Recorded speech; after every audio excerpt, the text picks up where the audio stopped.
Beware of favors from strangers. Sometimes they may ask for one in return.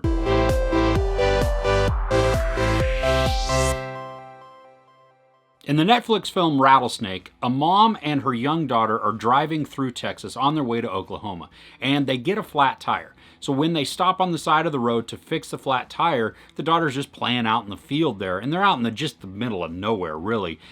The daughter gets bitten by a rattlesnake. They end up getting help from a lady who's living out in a trailer, truly out in the middle of nowhere. And when the mom goes back to fix the tire, comes back to get her daughter, she's completely healed. The mom is told that payment for services will come due, which turns out to be somebody else's life. And if the mom doesn't take somebody else's life, the young daughter will return to her current state of being bitten by the rattlesnake and then dying. Oh, and there's one more thing. There is a time limit. The life has to be taken before sunset. The entire story hinges on the moral decision the mom has to make. Does she save her daughter through murder, or does she take her chances that maybe this is just not true? Carmen Ejogo plays Katrina, the mom, and she is super convincing in her desperation. And you couple that with the angles that they use and the framing of the camera on her, and we just get intimate with her as a character. And we get to see just all of the panic, the time, the desperation, like I said, in her eyes.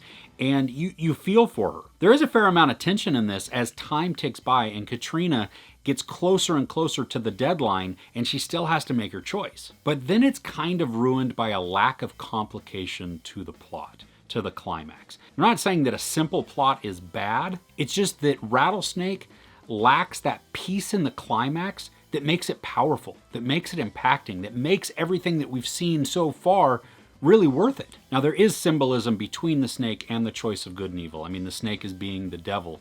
But that's where part of the issue, at least for me, comes in, is that Katrina didn't make all of these decisions that then lead to her choice of good versus evil. It just happens. It's thrust upon her, and now she has to make that choice. I think it would have been more impacting to just have her decisions lead up to then she makes a choice, or she has to make a deal with the devil, or whatever that is, and then now she's faced with one more moral decision. There's also the issue of choices available. Not all the people are good, which then removes some of the moral dilemma. I mean, it's kind of like in Boondock Saints. They're all bad guys. Now they're all dead bad guys. And when you're given a choice, especially when it involves like high stakes with a child, a family member, something like that, and you having to do something that is against your moral judgment, but in order to save their life, you're going to take the easiest way possible, the way that you can rationalize it the most.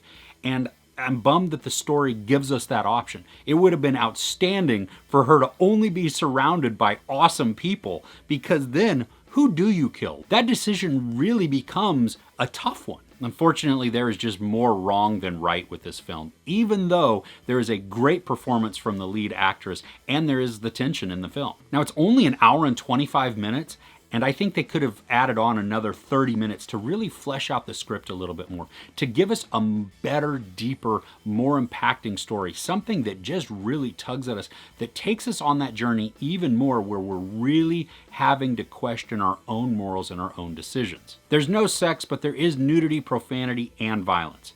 I give Rattlesnake on Netflix 2 out of 5 couches.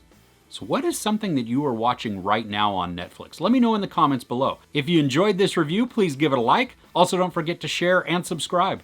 I'm Chris. This is Movies and Munchies. Thanks for couching with me.